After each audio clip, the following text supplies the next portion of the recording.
Hello, beautiful soul, and welcome back to another episode of the Becoming a Powerhouse Brand podcast. Today, I have got the lovely Victoria Quance on, who is a psychic mentor and soul coach. And Victoria has a background in psychology, education, and business strategy. And I'm really excited for this conversation. As you know, if you've listened to the podcast before, this is just like a perfect fit for the show. So, Victoria, welcome to the show. Thank you so much. It's a pleasure to be here. Thank you for having me. I'm very excited to have you on today. Could you, for those that are listening that have never heard about you, could you just give us a bit of a background into who you are, how you got started, and yeah, what do you do? Yeah, of course. I always think this is like the hardest question of like any question we get asked, and anyone else who's like multi-passionate will understand this as well. But in the simplest form, as a nutshell, I would say I help people remember who they are so they can create and manifest the version of themselves that they truly want to be, rather than just conforming to society or being disconnected from their consciousness and who they actually are on a soul level. So, like you mentioned, I blend psychology, I blend practical actions as well. I am, as much as I'm quite airy, I'm very grounded and practical also, which probably comes from my background as a teacher. So I like to blend those things together, but also using divination practices, witchcraft, and psychic connection as well, just so we can have that guidance and a bit more courage along the way because we know that we're being supported. Love that. How did you get started in this work? Because obviously teaching is quite different, isn't it? And I know a lot of teachers that do get into this work for very different reasons. So it'd be really good to hear how you even got started in this. Yeah, of course. So I love teaching. I am a natural teacher. It is definitely like part of my own like soul archetype. So I was in academia for almost 17 years, teaching like business and marketing and events, and I absolutely loved it. But I had been, I guess, what you could say, practicing witchcraft since I was an early teenager. I started reading tarot when I was around 12, 13.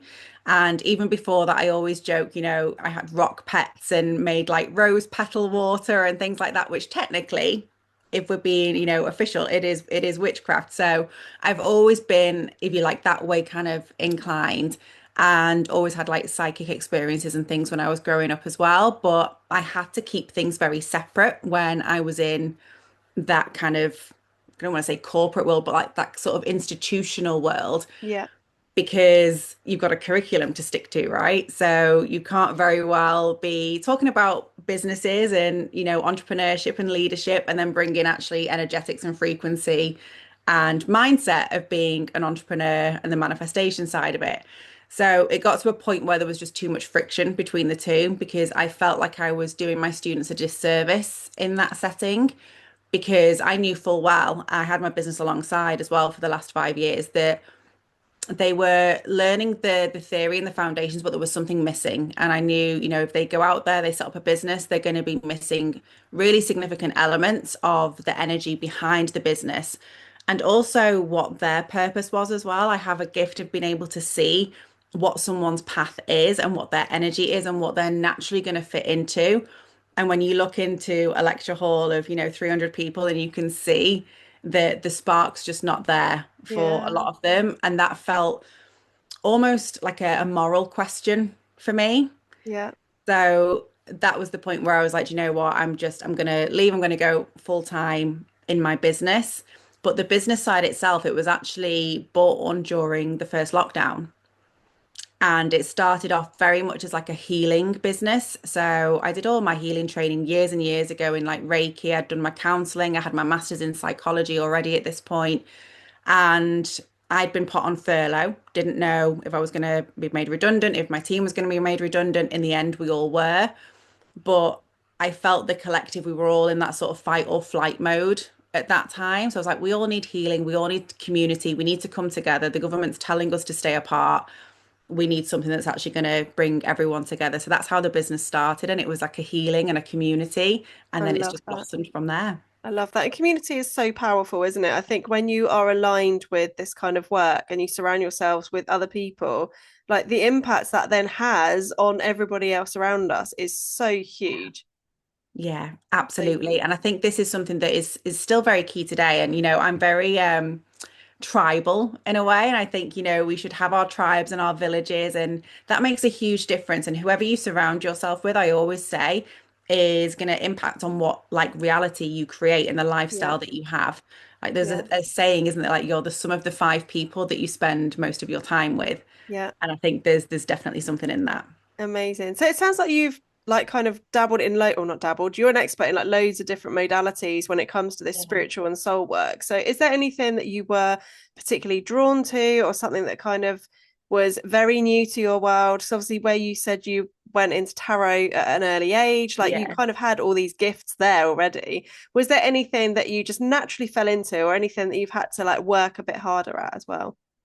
I'd say like the tarot and kind of I guess the more psychic intuitive side that felt more natural, but I didn't know why I could do it or what was actually going on. So I think that's what led me into psychology because as much as I'd had these experiences and I knew things about people that I didn't even know, they were strangers, but I could tell you things about them. I still wanted the explanation for that. Right, yeah. And I still wanted to know, well, how does that work scientifically? So that's where, I started exploring like the quantum physics and like the mechanics of the universe, if you like. But also the psychology was something that it did come quite naturally to me. But, I had to work hard to get my master's and things in that and just diving into more the human behavior rather than just trusting my knowing as to why we do something. I wanted to know the science behind it Yeah. because I think my logical brain just wanted to know, well, this is what's happening, but how and why? Yeah, you need the evidence, don't you? Yeah, I yeah, I think really that's the needed same for that. so many of us, isn't it? We just need to, even especially when we're new to this kind of world, like you might see evidence, but disguise it as, oh, it's just a coincidence. It's just a Yeah, coincidence that those things have happened. But yeah, we do need the evidence there, don't we, as well? yeah, absolutely. And I always say, when people are doing like working on their beliefs and trying to change like the stories and things, and it's not necessarily as simple as saying, well, I'm just going to think something else because you need the evidence to prove that new story. Yeah, So your ego and your rational mind can go, okay, I will accept this as truth. yeah. What would you say have been the biggest breakthroughs for you from doing this work? I think for me, it's been the courage because for so long, I almost joke about it that I was like in the broom closet for a really, really long time. And even when I did start my business 5 years ago, I almost hid the spiritual side a little bit because I started it with the healing and the gentle and like the nurturing. And even now, sometimes when like I'll go to like events or in person things, and in some spaces, I'm really comfortable and I'll come out and I'll say, I'm a witch, I'm a psychic, but I'm also a psychologist and a business strategist. And in other rooms, I still can't say that I'm spiritual. Yeah. And I find that really, really interesting. But I think that's been the biggest breakthrough for me is being able to be in certain spaces where I feel safe enough to have those conversations because I never, ever would have done years ago. That's amazing. And that's the thing, isn't it? It's having that safety. And I talk a lot about that. Like our brains are always, we're wired to keep us safe, aren't we? Like that's literally what we're looking for. It's that Yeah. life or death situation in every single thing, which whilst it might sound extreme at times, it's Yeah. literally our brain's way of keeping us safe, isn't it? Yeah, absolutely. And if we're talking about like the spiritual stuff, way back when there was the witch trials, you could get in serious trouble for saying that, oh yeah, I can read energy or I can heal you with a plant. That Yeah. was you were going to get burnt at the stake for that kind of stuff. So yeah, I think we've obviously hold on to that and we carry that witch wound and that sort of generational beliefs and traumas. We can carry that through as well. But yeah, I can definitely feel when I'm in a room whether or not I'm safe to be the real me or whether there's still an element of a mask there. But yeah, the breakthrough has been that mask has definitely dropped significantly. Yeah.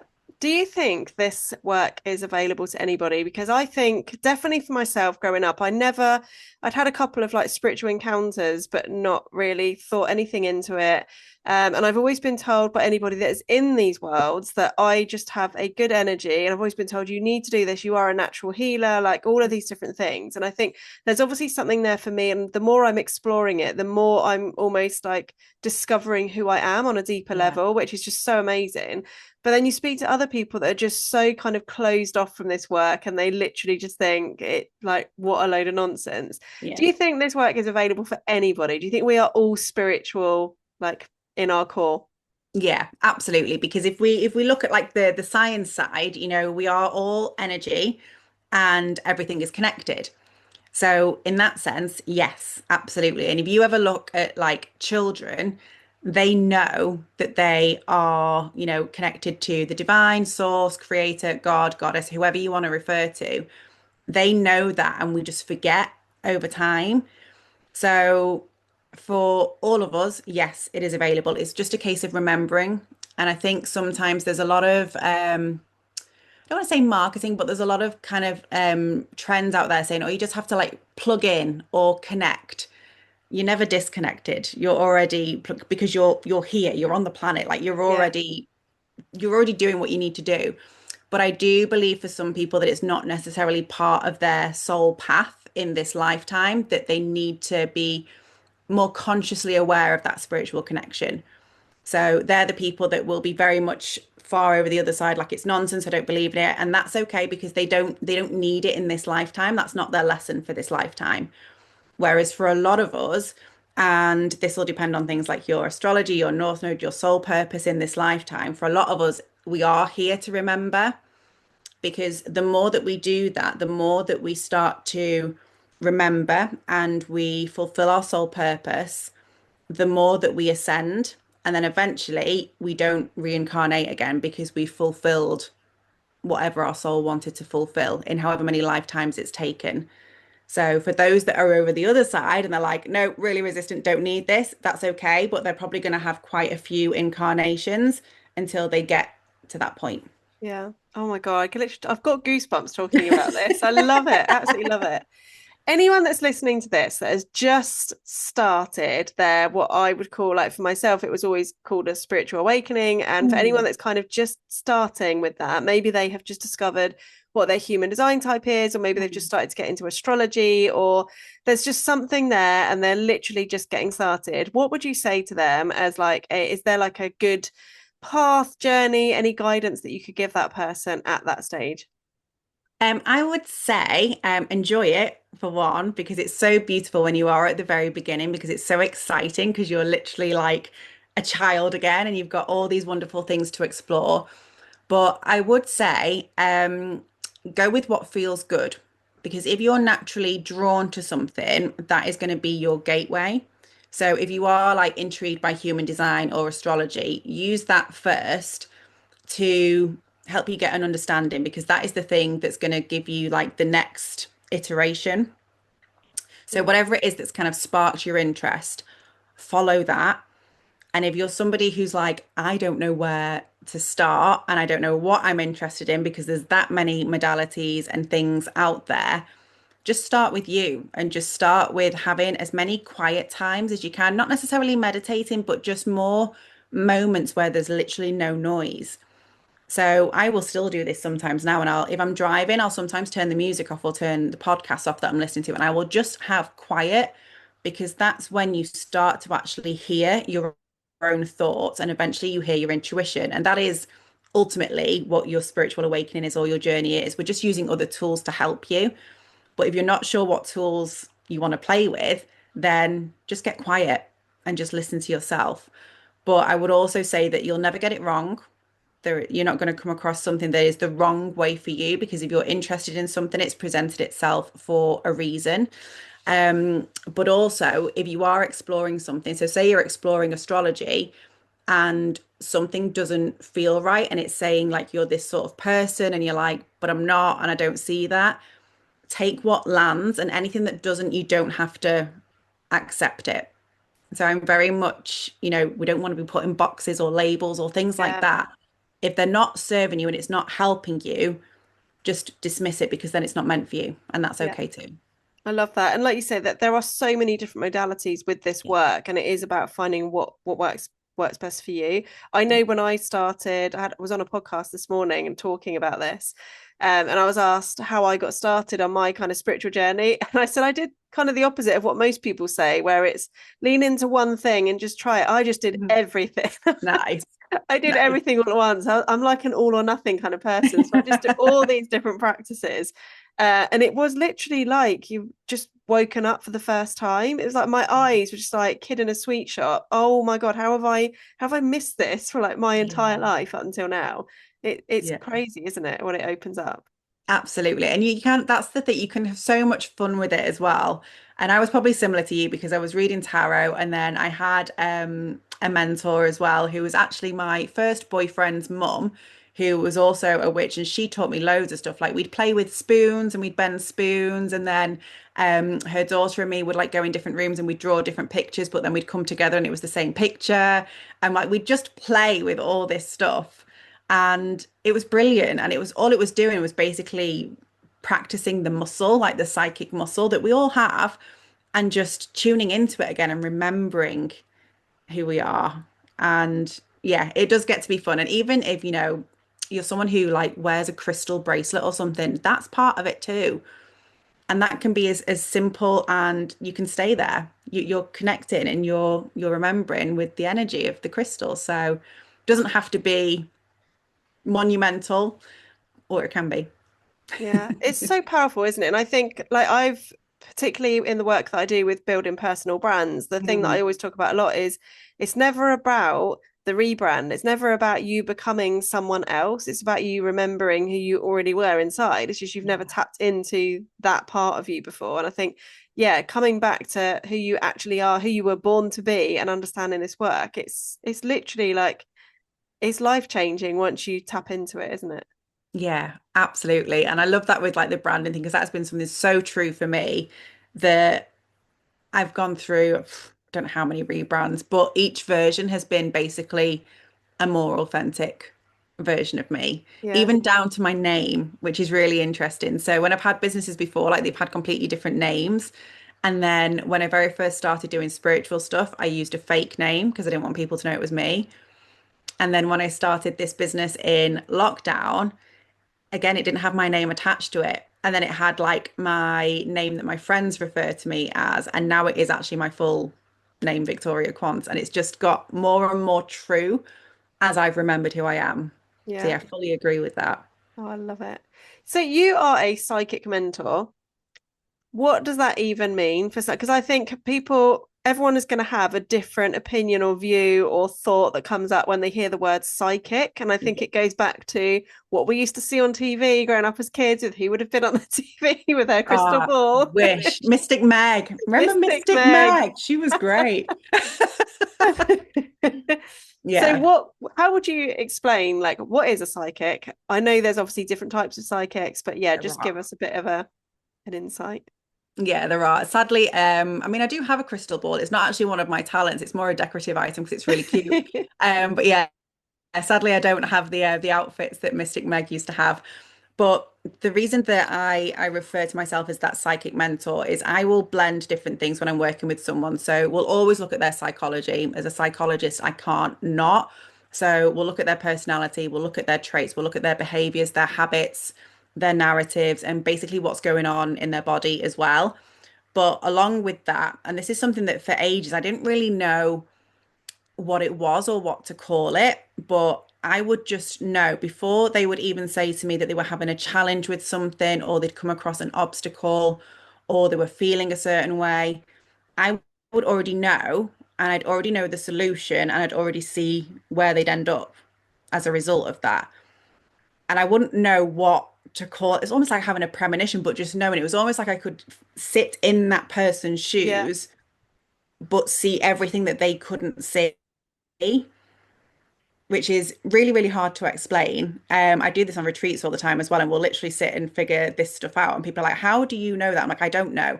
So the only way I can describe that is it is my psychic and intuitive skills that are enabling me to see that. But it really helps my clients because it saves us having to go round and round with loads of questions or loads of digging or loads of healing work. Like that's not necessary because I can get to the source and connect into them and go, but hang on, this is actually what's going on, and this is where you're heading.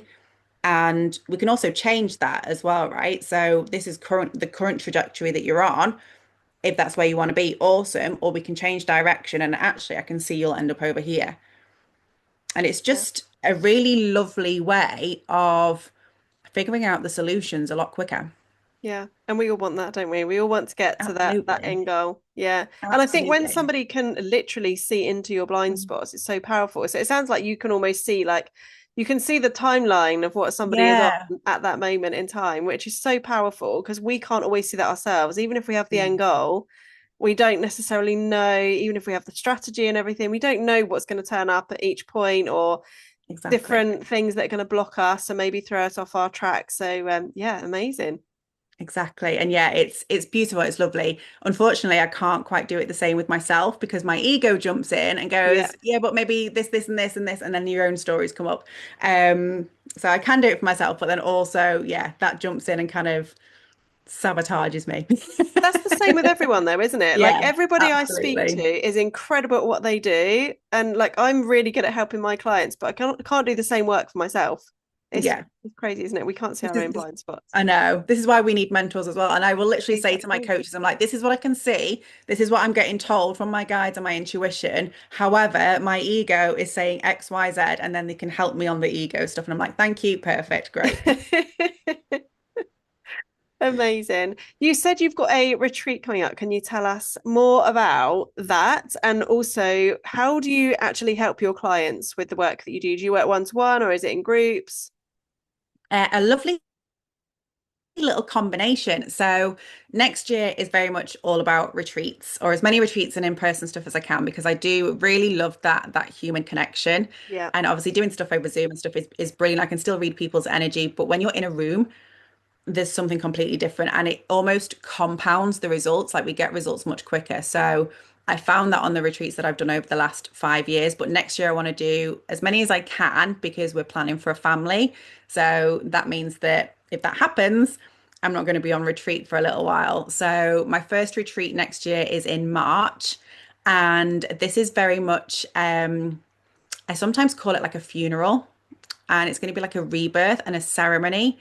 And we're going to be looking at the current identity that you're kind of holding on to and surrendering that identity and that version of you that's kind of keeping you safe, but also keeping you stagnant and in a current circumstance that's actually not what you're meant to be living.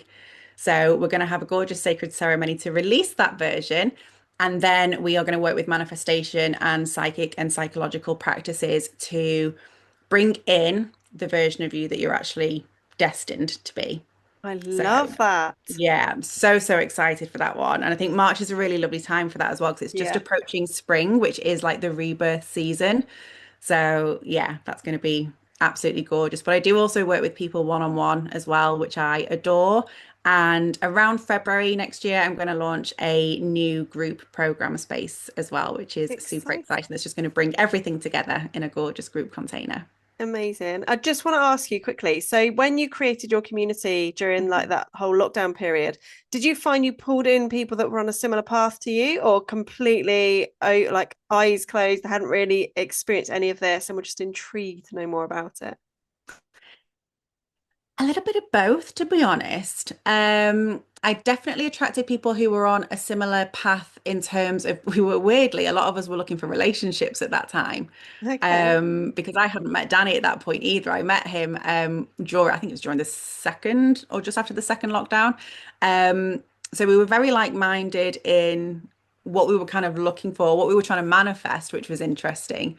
But on the spiritual side, there was definitely a combination. There were some that were already healers and quite open to this work, and then others that were more, I guess, like the scientifically minded, that were maybe a little bit skeptical at first, but then it cracked them open. And I think the more we actually went through like the lockdowns and everything that we went through as a collective during that time, I think the more that they realized how we were all interconnected and the power of energy and frequency and also knowing yourself, because I think the more that we got to know ourselves And when you're locked down in a house and you're on your own, or you're with your loved ones in very close proximity for a long period of time, you do get to know yourself on a whole other level. Yeah. And I think that also then reminds you that actually there's more to the world than what we necessarily see. I love that. And just to finish off, what would you say to someone that has listened to all of this and has probably listened to my other podcast episodes and is still like, yeah, this work isn't for me? What would you say for them, or to them rather, that would Mhm. maybe encourage them or just give them a little nugget into the power that this has? Like, what could be their kind of transformation if they just even dabbled Mm. or dipped their toe in? I think I would probably ask, what is it that you're afraid of that you don't even want to explore it? Because even if you're skeptical, like I was the biggest like skeptic and like, yeah, I need to know why and how this, even though I'd had experiences, I was like, nope, I need an explanation. Yeah. So, what are you afraid of discovering from those explanations? I would ask first off, because there's some sort of resistance there. But also think about if you could tap into this work, and if we say like the subconscious mind is 95% of your power, if you could tap into that, just imagine for a second what your life could look like if you turned up the dial 95%. Oh, I love that. Like that could make a huge difference. Yeah, So isn't it worth having a little dabble just to see what that might look like? I love You that. can always go back. Yeah, exactly. Yeah, Always change your exactly. mind. Yeah. Oh, amazing. Thank you so much for coming on the show today, Victoria. Where can we You're all very find you? welcome. Where can we connect with you? So I am on all the usual socials. I tend to hang out on Facebook a little bit more than the others, but I am also on Instagram and TikTok as well. So if you just search for Victoria Quance, you will find me. And yeah, I can give you my links and stuff as well to share.